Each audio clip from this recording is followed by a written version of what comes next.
二战期间，美国几乎将螺旋桨战斗机发挥到了极致。例如，以 SBD 无畏式俯冲轰炸机为主的轰炸小队，在中途岛海战中击沉了4艘二战日本的主力航母。F-6F 地狱猫在二战共计击毁了5136架敌机，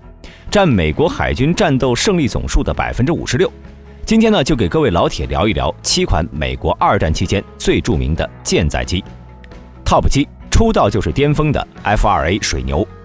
F-2A 是美国海军第一架单翼舰上战斗机。1937年，美国海军为了准备日益临近的未来战争，开始替换自己的航母舰载机装备。名不见经传的布鲁斯特公司虽然体量很小，但这个公司的设计的 F-2A 水牛战斗机虽然看起来粗糙，却有着不错的机动性能。对比之前的战斗机，不管是盘旋、爬升和加速能力都值得称赞。于是 F-2A 就在美国海军的招标中击败了 F-4F 野猫以及美国陆军大量采购的 P-35 改进型。不仅如此，除去美国海军的订单，所有担心战争爆发的国家几乎都订购了这款战斗机。但巨大的订单量却让布鲁斯特公司产生了公司矛盾和生产速度缓慢等问题。而这样的情况呢，就会导致技术的发展产生停滞的状态，因为战争时期对武器研发的速度是和平时期无法比较的。在这样的背景下，很多订购水牛的国家还没等到交货，就不得不面临它已经落后的问题。太平洋战争爆发后，由于美军和英军是第一批列装水牛战斗机的国家，所以很快他们就发现落后的 F-2A 完全无法与二战日军的零式战斗机相抗衡，因此 F-2A 水牛也被视为不堪一战的飞行棺材。1942年中途岛战役之后，所有的水牛都因为性能落后被安排退役。Top 6，零式神话粉碎者 F-4F 野猫舰载战斗机。F-4F 野猫是二战初期美军的主力舰载机，它的出现是替代了老旧的 F-2A 水牛，装备了6挺 12.7 毫米 M2 勃朗宁机枪作为主武器。与当时侧重空中狗斗的零式战斗机不同， F-4F 起初的设计就是着重于防御力，机身通体采用了全金属半硬壳材料，并且为了充分保护飞行员，还加装了防弹玻璃、防弹座椅和防漏燃料箱，防护性能非常优秀，被击中多次都不起火，有效保护了飞行员。这一点呢很重要，日本零式战机容易起火，飞行员容易死亡，毕竟飞行员比飞机难造。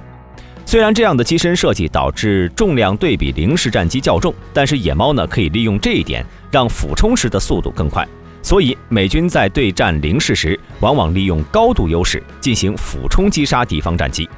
而且零式的机体相当脆弱，很容易起火，这也就是为什么野猫能被称为零式神话粉碎者的原因。Top 5， SB-2C 地狱者俯冲二式。SB-2C 是二战美军利用取代 SBD 无畏式的舰载俯冲轰炸机。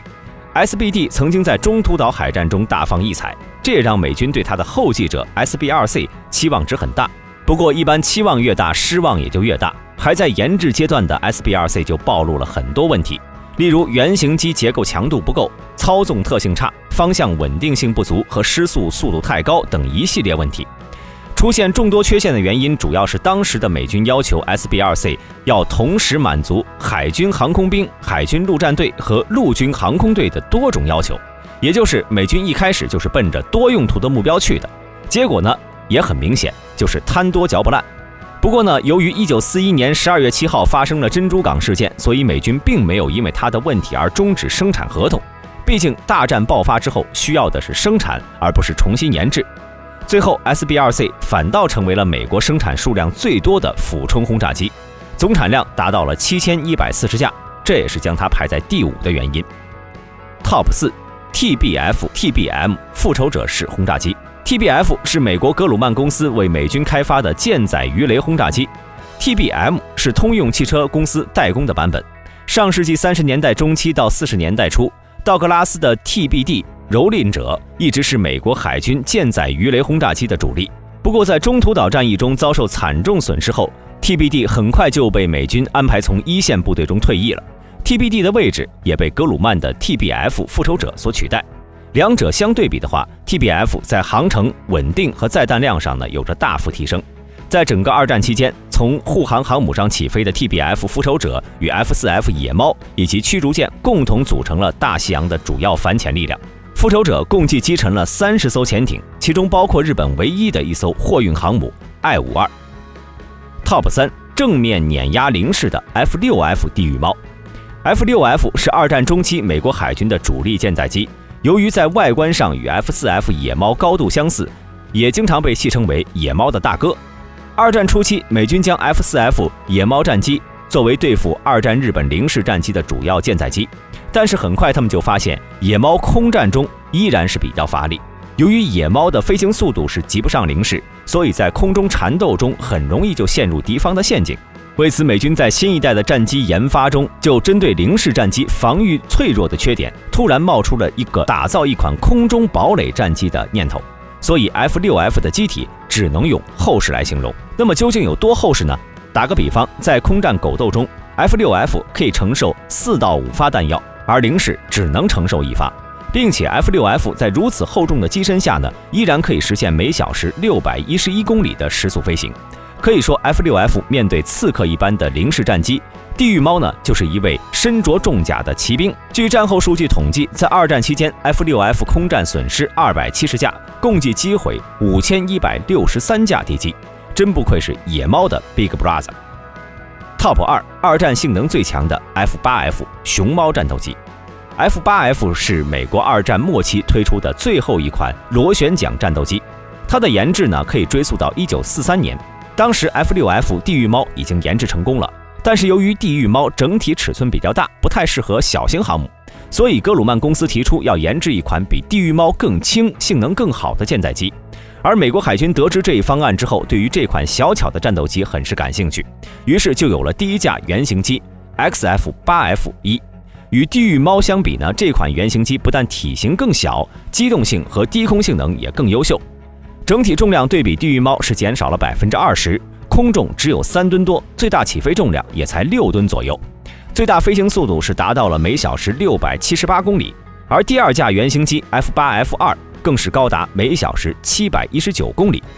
对比地狱猫的提升可不是一星半点了。因此 F8F 熊猫战斗机也被誉为史上最优秀的螺旋桨战斗机之一。虽然 F8F 服役时间较晚，没有参加二战，但是它的飞行性能呢十分优秀，在某些方面甚至超过了早期的喷气式飞机。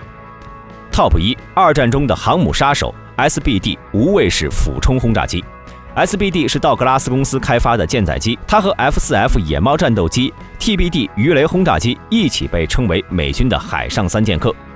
SBD 的前身叫做 XBT-1， 当时美国在罗斯福总统的带领下走出了大萧条，此时的美国海军也终于有了闲钱来完成自己的军力提升计划。因此美国海军的公开招标中呢，采用单机翼方案的 XBT-1 样机从众多双翼机中脱颖而出，并且得到了 SBD 无畏式俯冲轰炸机的编号。